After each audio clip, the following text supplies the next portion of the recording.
let's talk about comparison now. Yeah. How would you compare the 16 years of PDP leadership in Nigeria to APC's almost 4 years now? APC is always saying they killed Nigeria in 16 years. We can't do anything in 3 years. How would you compare those two parties now?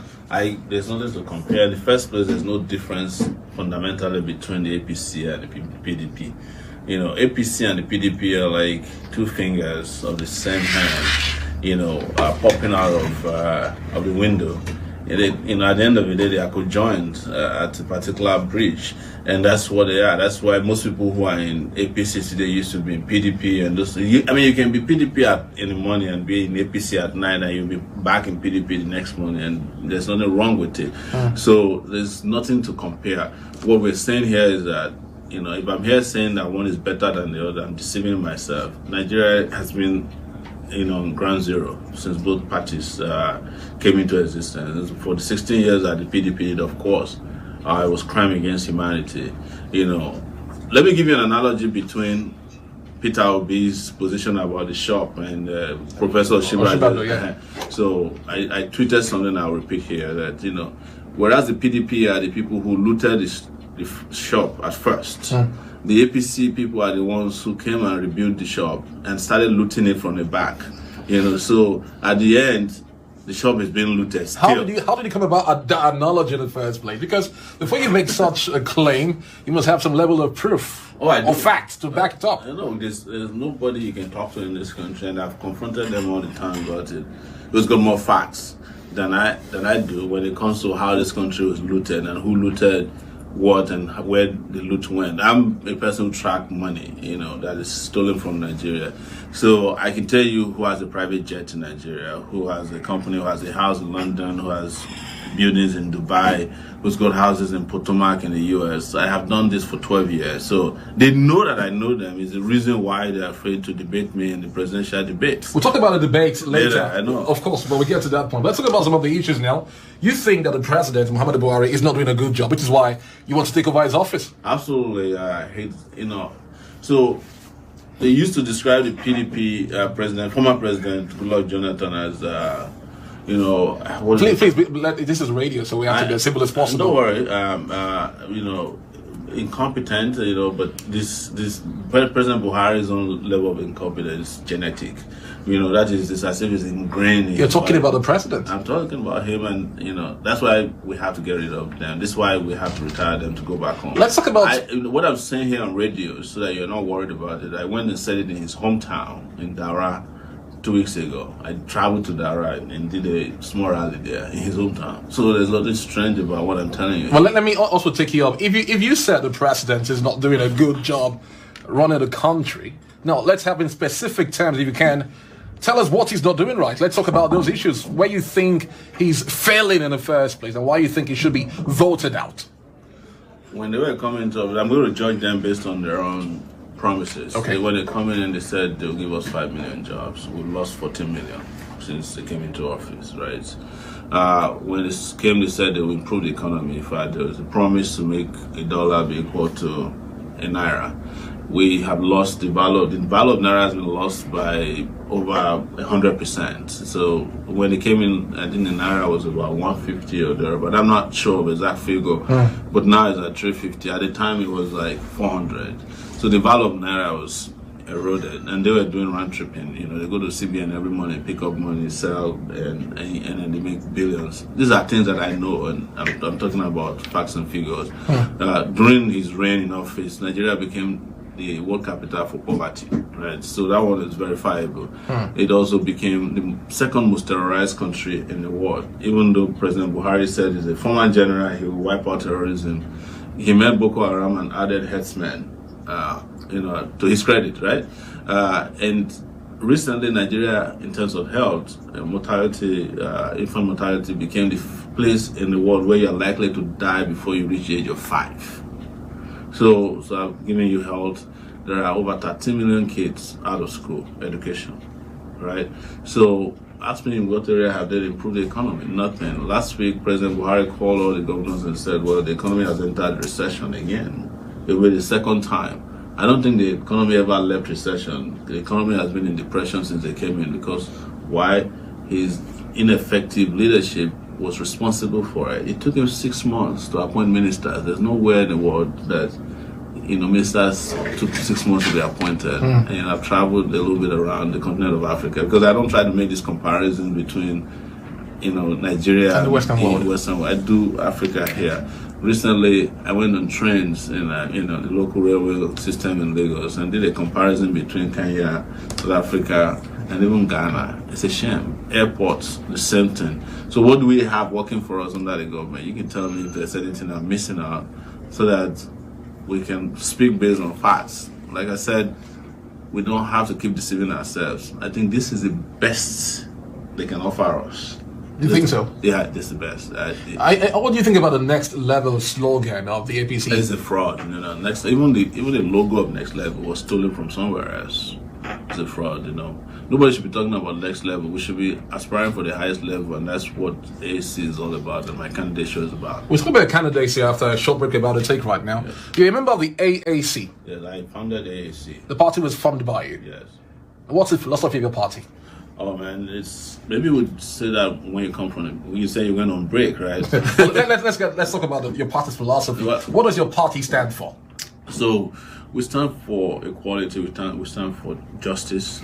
We stand for, most importantly, the welfare of the Nigerian people. I don't hide it that our ideological brand is towards, investing in Nigerian people. That's the welfare of the generality of the people. That is why all of our programs are geared towards lifting people and helping them to climb out of poverty. Where we have what we call Spicer Heat, in which security is number one. Power, electricity is almost nil in this country. We're at 3,000. We want to improve that immediately to 24,000 megawatts. We're talking about infrastructure. We want to double the infrastructure, especially roads. We want to go into railway, build 17 million homes. And these are specific. We want to fight corruption, digital layer with technology. You want to talk about an economy that is all inclusive. We want to change the political economy of Nigeria, because the Nigerian economy right now works for outsiders, not us. That's why we always do road shows about bonds, and our bonds are always oversubscribed. But people don't understand the meaning why our bonds are oversubscribed in Europe. It's because of the interest rate. Our bond is like MMM, in Europe. You go there and say, look, you want to invest in Nigeria, they want to build some roads. For every 3 months that you invest €5, you get the euro back. It's the highest interest rate in the world. Everybody will buy that, right? And of course, these bonds are backed with some other instruments. So our life is just mortgaged to the bond system. We're borrowing into the future, money that we can pay back. Mr. Sowore, we'll take a quick break this morning here. You're still listening to Talking Points on Nigeria's #1 family radio station, Inspiration FM. We have Mr. Omoyele Sowore, who is candidate of the AAC, is running for the office of President of the Federal Republic of Nigeria. We've got a quick break now. When we come back from the break, he's going to tell us if his party is really three of the largest or the third largest party in Nigeria, and why his party was excluded from the debate held on Friday last week here. All of this and much more coming up right now after this quick commercial break. Dropping the hottest jams. Inspiration. Just take a quick break, sir. December 23, 2018, IFM will serve the city of Uyo with premium gospel experience. This is your time for the IFM Praise Jam 2018. If you talk to him in real life, 2 minutes later, something Godfather, KD Mulberry, Ambassador, General All Day, Bobby Friga, Captain Edet, Chief Progress FM, Regeneration Voices of Lutheran Church, David Idiom from Ireland, Melvin Owe, Moses, I Will, and more. Date Sunday, 23rd December 2018 at the Shared Grace Event Center, Sikakefo Avenue, 2 lanes.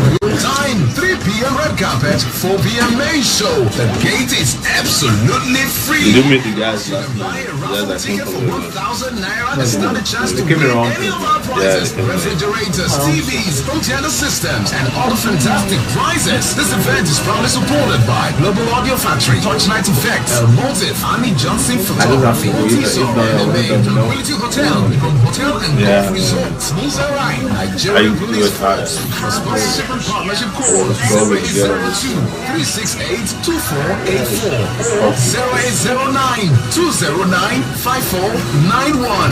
IFM Praise Jam. Gospel at its finest.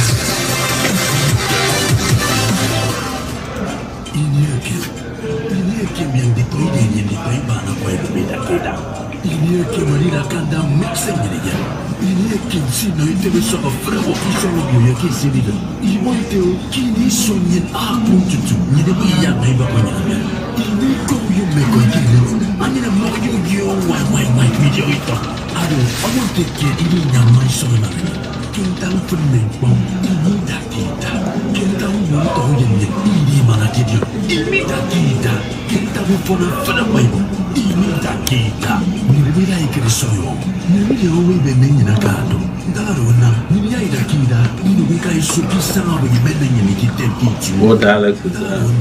That's a video. So how many do you have? You have a BBO, whatever. We have, I think, it's more than 10. Wow. We have a BBO, we have a NAM, we have Oron, we have a kit, we have a Bulus. Wow. They said they're able speakers too. They are able speakers, especially at the border areas. Part of Oboraka, part of including female entrepreneurs are succeeding in business here in Nigeria. even in the Korabas, you have the section that mixes and revamps. Creative business ideas, a range of tips for business and many key How far is this was from Bayelsa? on Nigerian women in business. If we go Barrel, it's not supposed to be a fire, you know, you stretch so long distance. Even from here to Polako, you spend about 2 hours. So this is to Barrel, you spend about 3 hours. 3 hours to So typically this place should not be more than an hour from Polaka. Maybe more than. I wish you would drive from here to Polaka. And I would have shown you a route, the so-called east-western route that they said they're doing. We took it before. When we went to Warriors.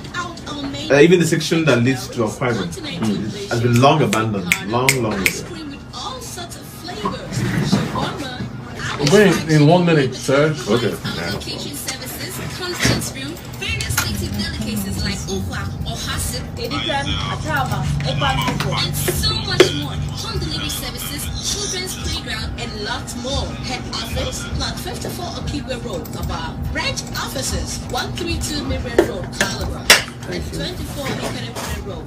You can call us on 0906 481 4455 or 0813 150 6964. Have you turned it down? Experience the test. You turned it down. The IFM Praise Jam raffle tickets now available at Crunchy's Fast Food, Accra Road, Uyo, Yes, I'll go back there, don't worry. Sikagedo Avenue, Uyo, IFM office opposite New Secretariat Annex, Udodoma Avenue, Uyo, Crunchy's Plaza, Oron Road, Uyo, and Ibom Tropicana box office, Udodoma Avenue, Uyo, Uyo, Uyo, Uyo. We are rocking you all the way, every day of the week, right here, 105.9 FM. And we're back to the program. Okay, welcome back to the program. Still listening to Nigeria's #1 family radio station, Inspiration FM on a bright Monday. Today, 17th December 2018. Our guest today is a presidential candidate of the AAC, Mr. Omoyele Sowore, also founder online news platform Sahara Reporters, who joins us this morning on Talking Points. Mr. Sowore, thank you for your time and company on the radio this morning. Thank you so much for having me. It's been exciting being here on the show. Later on, we are going to the phone lines, getting reaction from our listeners out there. I'm sure they're eager to ask you questions and, of course, get some reaction from you. Now, let's get talking on some of the issues. Before we get to the point of where your party was excluded from the debate, you're aware the former President Olusegun Obasanjo endorsed former Vice President Atiku Abubakar as the next President of Nigeria in 2019. What's your take on those endorsements? Do you think that further buffers his chances in winning the elections or not? I don't waste my time on this kind of endorsement.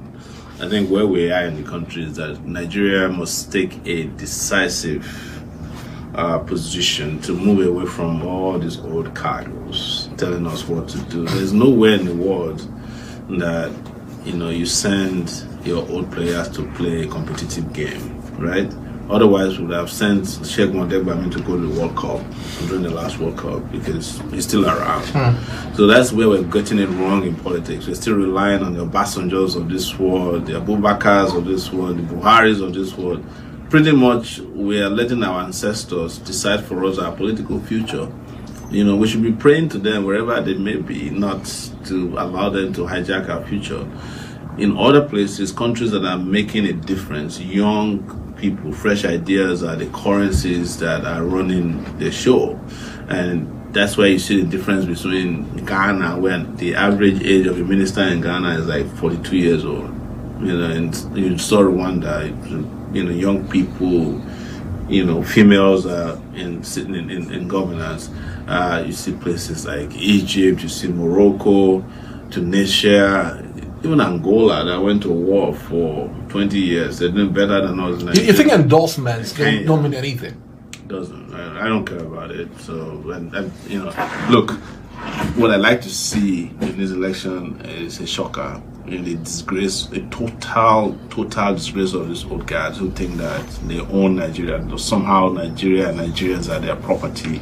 We need to disgrace them out of power. That's why I personally refuse to go and meet Obasanjo, even though people recommend, Joe, why don't you go see him? I'm never going to go see him. I'm not going to see Babangida. I'm not going to see any of this. So before planning to run for office of the president, who did you consult then? Or do you have a disregard for elders in the country? No, I don't have disregard. I just think that the elders have been a failure. They failed us, and when you feel so bad, you don't keep imposing your, dead ideas on people who have become victim of your failure. We're a victim of the serial failure of leadership of the Obasanjos of this world, the Abu Salamis of this world, the Babangidas of this world, the Buharis of this world. Let me take it home for you. When I was in primary school in 1979, I read a social study, test that's in which they thought it was about Audu Ogbe as a minister. 1979, I think it was minister to Buhari and Shagari, or in the 80s, maybe in the 79, 80s. 2018, he's still your minister of agriculture. That means the country pretty much hasn't made progress. I have nothing against elders, but I'm very, very critical of elders that have failed so badly now, but refuse to apologize or leave the space or stage for younger ideas and fresh ideas. The reason is because they take Nigerians for granted, because we are too complacent and reticent about really taking on these guys, and that's what I'm here to do. That's what I've always done in my life. I fought against the military. I fought against third term for Obasanjo. I fought against Jonathan because of corruption in his government. I fought against Umaru Yar'Adua's government because of the shady way they were hiding his illness that eventually almost led Nigeria into perdition. And now I'm fighting against Buhari because I've seen that these guys have nothing to offer, and we must just let them clear road for Jaga as in our local parlance, what they say here. All right. The spokesperson of your party, named Jude Ayer, said, and I quote this morning, "We are here to demand inclusion of our vice presidential candidate, Dr. Ahmed Rufai, and candidate of our party, Omoyele Sowore. Our party should be included in this debate. This debate is a national exercise. AAC is a registered party in Nigeria. Yes. We, the young people, are not happy with the way AAC and the candidate, Sowore, has been excluded from the exercise." Now, let's talk about that as well. The debate, you're not part of that debate. It perhaps shows that your party is not a major contender in these elections. It's not true. If you see what happened when they started the debate, we didn't even pay attention to it. I mean, when they started asking for people to choose who qualified for the debate, we didn't pay attention to it because, we didn't know that was what they were up to. But regardless, when they did their online poll, which they now have pulled down, we were number 3 on the poll. We won as the number 3 party that people wanted to see in the debate. After they did that and discovered that we had won the online poll, they now went behind our back and said they used other criteria for choosing who they wanted. And internally, they were going to present 7 candidates, according to what we found out. But because they were afraid that you know, if they present 7 people, there's no way they can justify our exclusion as the AAC. They reduce it to 5 and claim that even though we won online, when they did other polls, they did other research, they did other surveys that showed that, you know, I wasn't qualified according to them. But that's not the issue. The issue for us is, who do Nigerians want to listen to? Whose ideas make sense to them? There are 71 political parties in Nigeria that presented presidential candidates out of 91 parties that are registered in Nigeria. You're the one who registered the parties. If you have 71 candidates, you should listen to them. You should figure out how to listen to them. But their job has been made easy because out of the 70-something political parties, 35 of them have joined up with Atiku, which means that they've surrendered their sovereignty as political candidates to Atiku. So that's reduced even the space more. And among those, you can decide who wants to join and who don't want to join. Because some of the political candidates who are running for president are not running, quite honestly. They're just there to make a mark, and they're entitled to it. But in this case, everything pointed to the fact that people wanted to hear us out. And this is the first time in Nigeria that the political debates will generate so much backlash against the organizers. They even said it. So when they started bombarding the secretary of the committee of NEDG, which is the national, and I think it's Nigerian election debate group, he said at first that it wasn't only the criteria that they made public that determined who they chose. That part of it was character. Of course, you know, I went back and if this was going to be about character, I had not 2 candidates who can't make it to that debate, and the candidate of the APC and the PDP, they have 0 character. They have, you know, and then now I heard he's saying something else that it's no longer character. Well, earlier on, Mr. Sowore, you said here that we did not pay attention to that debate. You said that now. No, when I say pay attention in the sense that some political parties, because they never announced to anybody publicly, which they should have done, you know, a clear-cut criteria for, right, a set of criteria for choosing the candidate so that everybody can pay attention to it. Are you worried now that your party is not part of the debate to articulate your plans for 2019 elections? No, we're not worried. We're fighting it. We even intend to go to court to enforce our right to be heard and nationally televised debate. What they're doing is they know that in excluding us, somehow they would achieve the same result they achieved with the VP debate, which was a sham. The thing is that the local media, who are the people in Bonn, want to present 2 candidates, 2 parties as the only people with candidates that are viable. That's what this is going to achieve, and they only want to pad 2 parties with puppets, you know, and that's what they achieved with the VP candidate. Let me ask you this question. Because it then became, you know, an APC versus PDP, whereas if our VP had been inserted there, would have been a different. But let me ask you this. And they know the same. Let me ask you this question. Do you think the debates will matter when it comes to elections proper? Will it sway voters in any particular way? It doesn't. Look, as far as we are concerned, it's about what we're entitled to, right? It's just like the ballot paper. You know, the ordering of the ballot paper should be done the proper way, alphabetically. If on election day suddenly they put PDP and APC on top of the ballot paper, it will matter, because that's not how it is done. It's not how it should be done. It's a matter of right that if you are having, in fact, it's enshrined in the Nigerian constitution that all candidates must be given equal airtime, especially in debate. It's written clearly in our constitution, so there's a violation of our fundamental human rights in getting excluded from this, and we want to find out from them how a few people can decide for Nigerians who to listen to during a nationally televised debate. It's our right.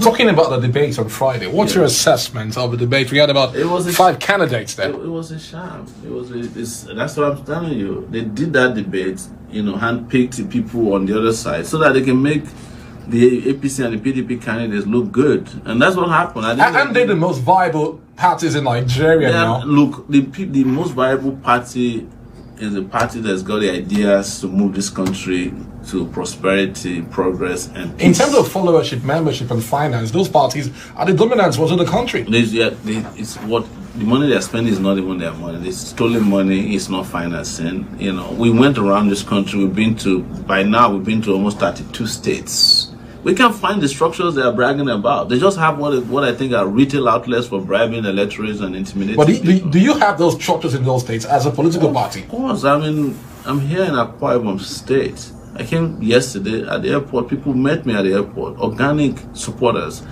is not higher crowd. Or do you have, for example, do you have a Guba candidate for AAC in Akwa Ibom? We're 3 months old as a political party. We are not able to present candidates in all the offices, but we have Guba candidates across the country. We may not have everywhere for reasons that are, of the usefulness of the party. We just came on the stage like 3 months ago. But right now, what is most important to us is the presidency, because when you want to change Nigeria, you need to hold the presidency. Do you think you can win this election? Absolutely, we can win it. We've already come from nowhere in less than 9 months, and we are already dusting parties that have been around for 16 years, and the other one has been around for almost 5 years. So there's no big deal about them. I'm telling you, we've been able to demystify them. That's why they are all running scared. They can't even debate. If they want to show that they're not afraid of us, it should be the PDP and the APC calling, say, let's bring Sowore to us. Let us teach him a lesson in the national debate. But they are the ones who are behind these marionettes, influencing things and manipulating the outcome of this debate. I mean, the result of the debate. We have taped recording of the DG of the NEDG expressing personal beef with me. Him saying, "Oh, Sabotage is not even a media." He's not supposed to take a position on things that are irrelevant. We are talking about a national assignment.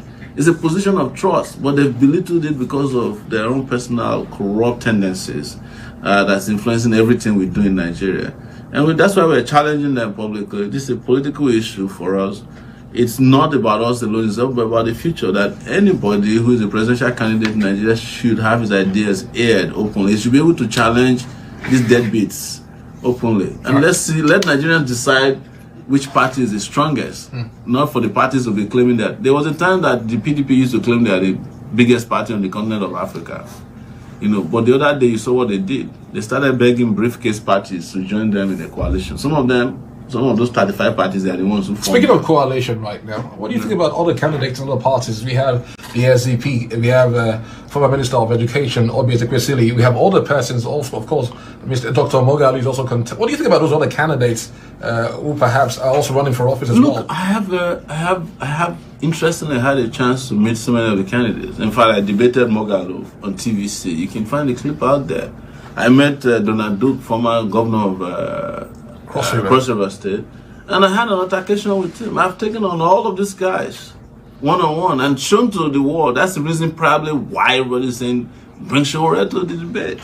Right, let's get to the phone line, Mr. Sowore. Mr. Sowore joins us this morning as a presidential candidate of the Africa Action Congress, is running for the office of president in Nigeria's next elections in 2019. Now, to join this conversation this morning, feel free to call 0818-222-9105. If you don't mind, you can also hit the number 0902-684-1059 as well. Feel free to also join the conversation this morning across all our social media platforms, Twitter, Facebook, and of course WhatsApp pages as well. Let's hit the phones this morning. Hello there, good morning to you.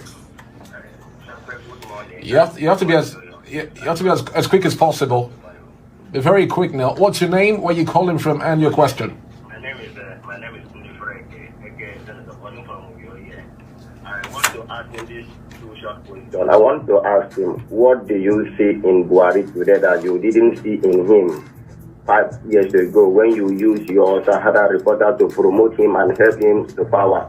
That is number one. Number two, what gives you hope that Buhari will conduct a free, fair, transparent election for you to win?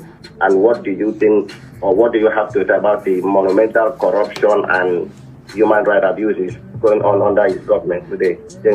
All right, thank you for calling. You want to respond to that quickly? Yes, the simple answer I give to people: provide any verifiable evidence that I campaign for Buhari. Nobody has been able. But did you support it? No, I never did. Supporting somebody means that I am very vocal. If I support something or I support somebody, you will have a clip of me on the internet somewhere saying vote for Buhari. I've been asking everybody, nobody. What I did in 2015 is what I've always done since I started as an activist. I've always fought on the side of free and fair elections and the respect and honor for the rights of Nigerian people to elect their representatives. And that's what I did to help bring about democracy in 1999, is what I did to sabotage Obasanjo's third term, to ensure that President Jonathan became president when Yar'Adua's people were playing the Yar'Adua cabal game, to ensure that the election that brought Jonathan to power the second time was also, judged to be free and fair. It's the same thing I did in 2015. The PDP did so bad that Nigerians didn't want them. My job as a reporter was to ensure that that was highlighted, and nobody has been able to prove that I lied about the corruption. And in fact, most of the corruption that brought down the Jonathan regime, we did investigations about them. And the same thing we're doing, we're applying the same standard to the APC right now, and that's why the APC people hate me the same way the PDP people used to hate me. I don't have a problem with people having perceptions, but I don't subscribe to people making up stories. Speaking of perceptions, Mr. Sowore, what do you think? What people say you're an unrepentant critic of every government. You've made efforts, perhaps on your part now, not to see anything good in any administration. If there's something good, it would not be hidden.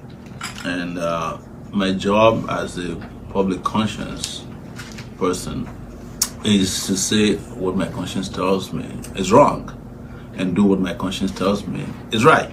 And that's what I've always done for 30 years. You see, that's why no one has been able to say Sowore was part of any shady thing. When I was in the student movement in this country, and when I was a student activist, as the president of the University of Lagos Student Union, some of my colleagues are probably listening right now, there was money all over the place under Babangida. They were giving 505 to student union leaders. I rejected it. When I met Abiola, he gave me money. I rejected it, even though I was fighting for the validation of the June 12 election that was cancelled in 1993.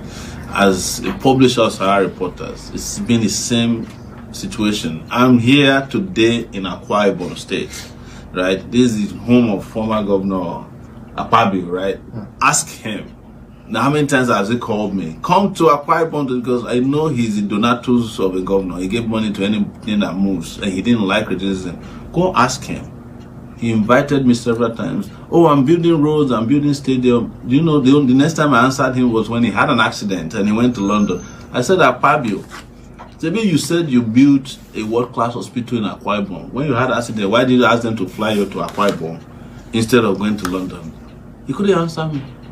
So, and you can ask him, we had... Which is why I'm asking you right now. Are you an unrepentant critic of every government? No, I do what is right by my conscience. If government is doing right, it's for the people to say.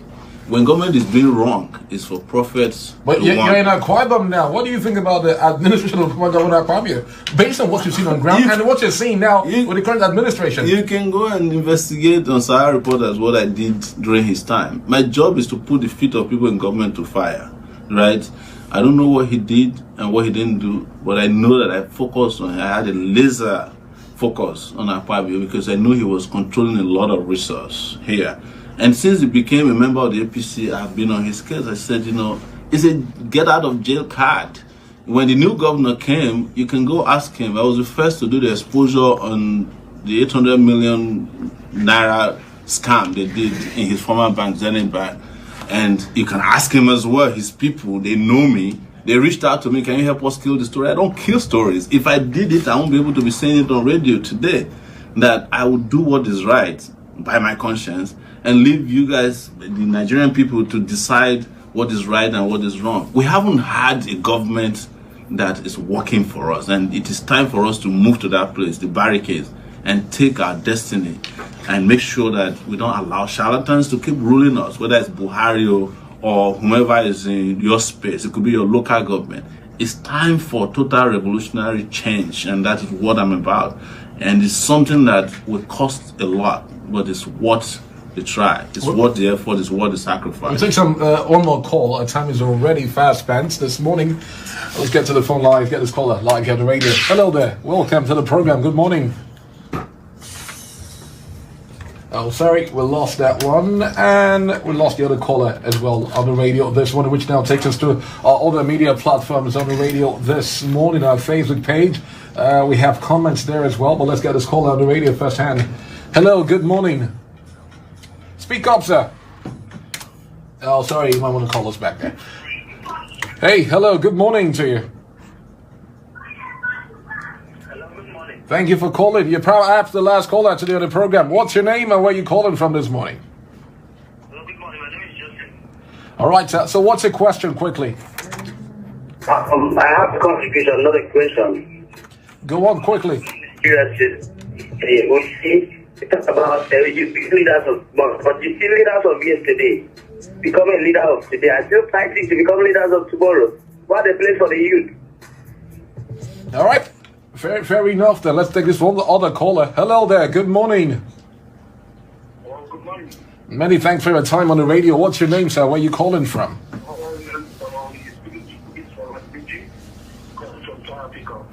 From South Africa. Yes. They probably put your number on. Yeah, it's online. All right. Let's have a take on the radio this morning. Hello? Talk to us. What's your question? Let's hear it. I just want to talk about our second looter in Nigeria. All people call them the stars are like they're looters. Apparently your line is breaking. I have to let you go. And please be careful before you make such accusations on live radio referring to people as looter. Good thing we didn't get a name from you, though. Mr. Sowore, before we let you go this morning, tell us one more time in a Akwa state why anybody should vote for your party in the forthcoming elections in 2019. Well, this is a very important state to us because it's one of the places where Nigeria gets a lot of its revenue from oil. And it's scary to me that the PDP candidate is promising to sell off our oil resource to themselves. Atiku is planning to sell NNPC 90% as soon as. It's the only promise that has even made so far. And you know what that means for Akwa Ibom. You know, you are going to be denied once again of, you know, the rights you have, your naturally given resource rights here. And we need to take this place out of poverty. You know, when I was driving here, what I said to myself is, it's nice out here, but it could have been the nicest place in the country because it's the same kind of resource they had in Amsterdam. That could have, Oyo could be an Amsterdam in Nigeria, pretty much. But what we have heard is, you know, I know you don't want people to be called looters on your radio show, but I can tell you that this place has been looted dry. At least we can say that, right? And you just have to understand that the time is the best to strike against these old cargoes who have held your destinies, who have held you to ransom, who have made it impossible for this country to make progress, particularly Akwa Ibom State. You know, and other states across the country, but most importantly the Niger Delta region, where I come from as well. I'm from the Niger Delta region of Ondo State. So I understand your pain, I understand your sorrow, I understand your suffering, but you're not, you know, your portion is not the suffering you are getting, and you're supposed to get something better. So the better deal is coming and help is on the way. And I'll be having a rally across Uyo today so that people can join us and actually have a natural feel of what we're about, because radio time is never enough time to espouse some of these fresh ideas that we're bringing to Nigeria that will make Nigeria a fantastic place. And I invite you all to be part of history. You know, you just have to cut off your chains so that you can become free. Mr. Sowore joins us. Mr. Sowore, thank you for your time here on the program this morning. Now, Mr. Omoyele Sowore is a Nigerian human rights activist, pro-democracy campaigner, founder of online news agency Sahara Reporters, and presidential candidate for Africa Action Congress. Is on the radio this morning. Thank you for your time one more time on the radio. Thank you for coming. Thank you for bringing me. All right. Now, that's all, folks, on Talking Points for this Monday, today, 17th December 2018. You can feel free to join us again tomorrow, same time, when your prime and number one breakfast show, Breakfast Jam, returns to your radio. My name is Shokwe. Join me at 11 with Nigerian Women in Business. I forget that. We'll be right back. Thank you. You wear your clothes and your tie too. Thank you for coming. Good job, man. That's very engaging. We just took a picture. Absolutely. I'll do that.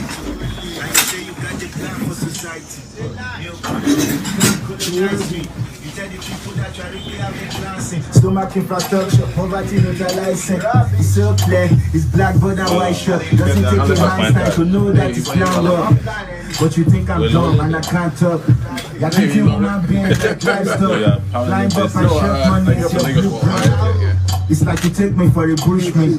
How your lyric and your gimmick will not fool me. I'm only patient, I'm not stupid. How are you, sir?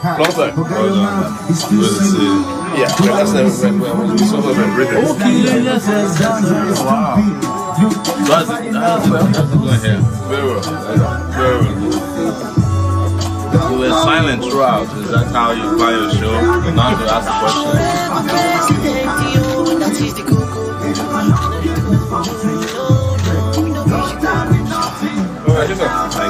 Where's my card now? I'll give you my card. Where is the event going? It's Plaza.